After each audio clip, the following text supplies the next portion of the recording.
ரத்தத்தை உறைய வைக்கும் கண்ணாடி விரியன், ராஜநாகத்தை மிஞ்சும் ஆபத்து. அதாவது பாம்புகள்னு சொன்னாலே எல்லாருக்குமே ஒரு இனம் புரியாத அச்சம் வருவது இயல்புதான். அதுலேயும் விஷத்தன்மை கொண்ட பாம்புகள்னு சொன்னாலே சொல்லவே வேணாம். இந்தியாவில் பல வகையான பாம்புகள் இருந்தாலும் இரண்டு பாம்புகள் எப்போதுமே மனிதர்களுக்கு சிம்ம சொப்பனமாகவே விளங்குகிறது. ஒன்று காடுகளின் ராஜாவாக வலம் வரும் ராஜநாகம், மற்றொன்று சத்தமே இல்லாமல் மறைந்து தாக்கக்கூடிய கண்ணாடி விரியன். இவை இரண்டில பாத்தீங்கன்னா எது அதிக வீரியம் மிக்கது அப்படின்னு சொல்லி எதனிடம் சிக்கினால் உயிர் பிழைப்பது கடினம் என்பதை பற்றி நாம் இன்றைக்கு பார்க்கலாம். அடர்ந்த காடுகளுக்குள்ள ஆட்சி செய்யும் ராஜநாகம் பார்க்கிறதுக்கு மிகவும் கம்பீரமாக இருக்கும். இது தென்கிழக்கு ஆசியாவின் அடர்ந்த வனப்பகுதிகள் அதிகமாக வசிக்கிறது.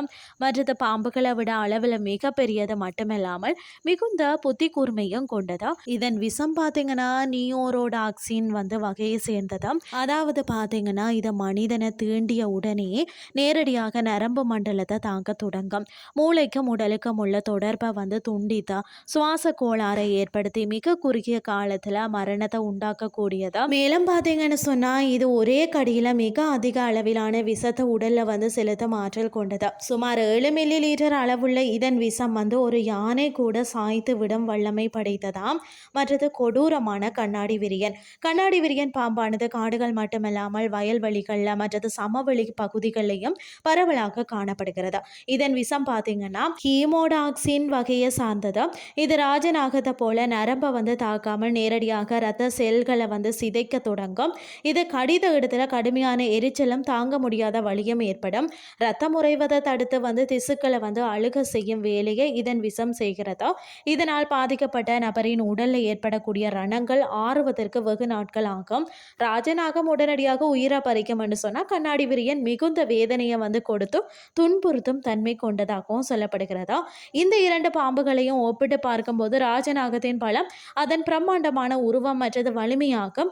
ஒரு மோதல் என்று வந்தால் அதன் உடல் வலிமை புத்திசாலித்தனம் அதற்கு சாதகமாக அமையும். ஆனால் விஷத்தின் வீரியம் என்று பார்த்தால் இரண்டுமே சலித்தவை அல்ல. ராஜநாகம் தனது இறைக்கும் தப்பிக்கும் வாய்ப்பே தராமல் மின்னல் வேகத்தில் செயல்படும். கண்ணாடி விரியனோ அமைதியாக இருந்தோ எதிர்பாராத நேரத்தில் தாக்கி ரத்த மண்டலத்தையே நிலைக்குலைய செய்யும். எது அப்படி இருந்தாலும் இது இரண்டுமே யமனுக்கு நிகரானவை என்றதுல எந்தவித ஐயமும் இல்லை. காடுகள ராஜாவாக ராஜநாகம் இருந்தாலும் மறைந்திருந்து தாக்குவதில் கண்ணாடி விரியன் தான் வல்லவன். எனவே இவை இரண்டும் ஆபத்தானவை தான். இவற்றை கண்டால் ஒதுங்கி செல்றது மனிதனுக்கு நல்லது. இயற்கையின் படைப்பில் ஒவ்வொன்றும் ஒவ்வொரு விதத்தில் ஆபத்தானவை என்பதை புரிஞ்சு கொண்டு எச்சரிக்கையுடன் இருப்பதே நம்மளுடைய உயிரை காக்கும் வழியாகும். பாம்பு வகைகளில் இவை இரண்டுமே மனித குலத்திற்கு பெரும் அச்சுறுத்தலாகவே இருக்கிறது. இன்றைய கிறிஸ்டி உங்களுக்கு பிரயோஜனமாக அமைஞ்சிருக்கும்னு சொல்லி நானும் நம்புறேன். இதே மாதிரி மற்றும் ஒரு கிறிஸ்டின் வேலை உங்களை சந்திக்கிறேன். நன்றி.